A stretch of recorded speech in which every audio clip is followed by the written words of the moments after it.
नमस्कार, मी वैशाली. स्वागत आहे तुमचे टी टाइम विथ वैशालीमध्ये.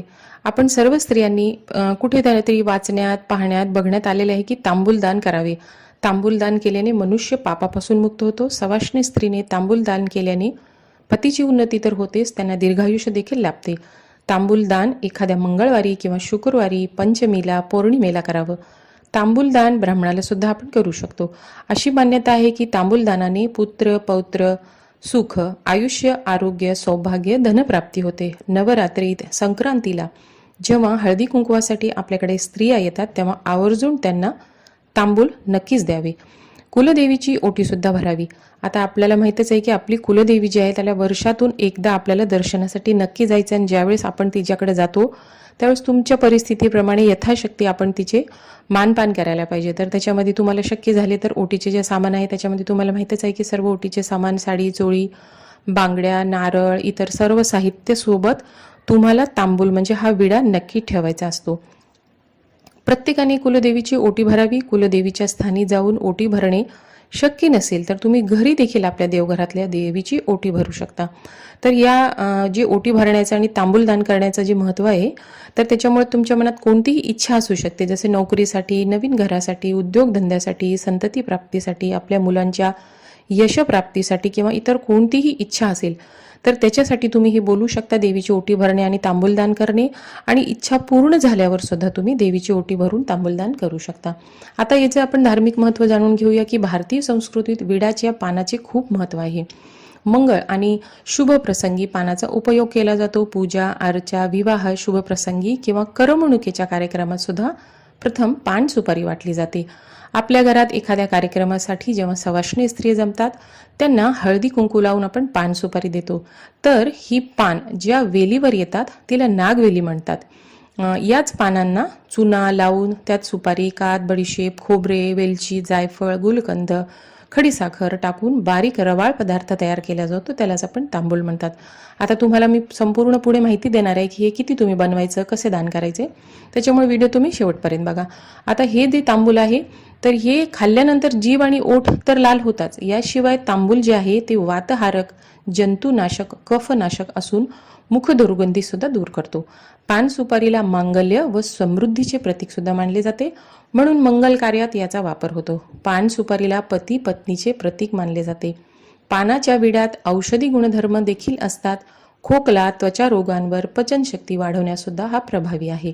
पानांचा विडा किंवा तांबूल हा आपल्या संस्कृतीचा एक महत्त्वपूर्ण भाग आहे. पान खाणं किंवा विडा खाणं हा कौटुंबिक सोपस्कार समजला जातो. जुन्या काळी तुम्ही पाहिलंच असेल की ओसरीवर बसून एकत्र पान खायचे लोक. आता याचे धार्मिक महत्त्व असे आहे की पानाचा जो तांबूळ आहे हा देवीला आवडणारा पदार्थ आहे. आपल्या कुलदेवीला, तुमची कोणतीही कुलदेवी असेल, तुमच्या घरात देवीचे फोटो असेल, मूर्ती असेल, तुम्हाला शक्य झाली तर मंगळवारी आणि शुक्रवारी ज्यावेळेस तुम्ही पूजा करता तर तुम्ही तांबूल, पानाचा विडा हे देवीला नक्की अर्पण करायचं आहे. कुलदेवीच्या कुलचारामध्ये तांबूल हा आवर्जून ठेवण्यात येतो. बऱ्याच देवीच्या मंदिरामध्ये तांबूल हा प्रसाद म्हणून सुद्धा देण्यात येतो. म्हणतात की स्वतः शंकर आणि पार्वती या दोघांनी नागवेल पेरली होती. नागवेलीचे जन्मस्थान हिमालय आहे आणि कैलास पर्वत तर शंकर आणि पार्वती यांचं निवासस्थानच आहे. त्याच्यामुळे याचे महत्त्व अधिकच वाढते. आपल्या पूजा साहित्यात ज्या प्रकारे दुर्वा, बेलपत्र, तुळस हे जे पदार्थ आहेत हे पवित्र मानले जातात, तितकेच विड्यांच्या पानाने सुद्धा पवित्र आणि आवश्यक मानले जातं. कुठलीही पूजा विड्याच्या पानाशिवाय मांडली जात नाही. आपण ज्यावेळेस कळश स्थापना करतो त्याच्या कलशाच्या वरती जेव्हा नारळ ठेवतो तिथे सुद्धा आपण विड्याची पाने नक्कीच लावतो. तर विड्याचे जे पान आहे ते संस्कृतमध्ये याला तांबूल म्हटले जाते. तर जेव्हा देवाला नैवेद्य दाखवला जातो तेव्हा शेवटी त्यांनाही तांबूल अर्पण करण्याची जुन्या काळापासून पद्धत आहे. तर असा हा तांबूल या महिन्यात आपल्याला कुलदेवीला आणि सवाष्णी स्त्रीला नक्कीच अर्पण करायचा आहे. 3.5 पीठ जे तुम्हाला मी माझ्या व्हिडिओमध्ये पहिले सांगितले की तुळजापूरची आई भवानी एक, कोल्हापूरची महालक्ष्मी दुसरा शक्तीपीठ, माहूरची देवी तिसरे शक्तीपीठ आणि अर्धाचं शक्तीपीठ आहे. 3.5 शक्तीपीठांपैकी ती सप्तशृंगी देवी वणीची. हे 3.5 पीठांपैकी जे आपले कुलदैवत आहेत, आपले शक्तीपीठ आहेत, तेथे महाराष्ट्रातील माहूर गडावरची जी देवी आहे तिला तांबूळ विडा कुटून प्रसाद म्हणून भाविकांना दिला जातो। हा विडा, हा जो तांबील विडा आहे, 3.5 शक्तिपीठांच्या तीर्थक्षेत्रावर देवीला नैवेद्य दाखवून त्याच्यानंतर अर्पण केला जातो। काही ठिकाणी तर देवीला विडा म्हणून तिच्या तोंडाजवळ ठेवला जातो आणि तो विडा काढून परत कुटून सर्व भाविकांना प्रसाद म्हणून अगदी थोडा थोडा हा वाटप केला जातो। तर असा हा तांबूल विडा जो आहे, कोणतीही इच्छा पूर्ण करण्यासाठी देवीला अर्पण करायचा आहे। आता तांबूळ विडा बनवण्याची पद्धत, आता हे पहा, तुम्ही ज्यावेळेस देवीला अर्पण करणार आहात तर तुम्ही कधी एक पान घ्यायचं नाही, 2 पान, त्याच्यावरती तुम्ही सर्व साहित्य म्हणजे जसं सुपारी, वेलची, जायफळ हे जसं ठेवता तसं न ठेवता हे सर्व बारीक करायचे। आता जशा वेळेस तुम्हाला 10-15 सवाष्णी तुम्ही बोलवायचे आहेत तर तुम्ही एक अंदाजे एक सवाष्णी स्त्रीचा 1 पान अशा प्रकारे तुम्ही घेऊ शकता। 2-4 पानं एक्स्ट्रा घेतली तर चालेल, कुठून थोडं मिश्रण बारीक होते।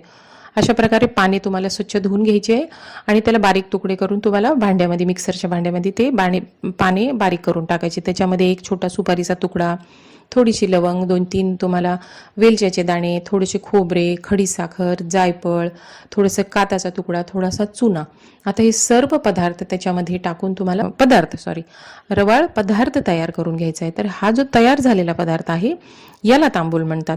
आता हे तुम्ही ज्यावेळेस आपण कधी कोणत्या तरी कार्यक्रमामध्ये जातो, तुम्ही लक्षात घेतलं असेल की आपण कुठे जातो, हळदी कुंकू लावल्यानंतर आपल्या हातामध्ये सुपारी आणि पान ठेवले जाते।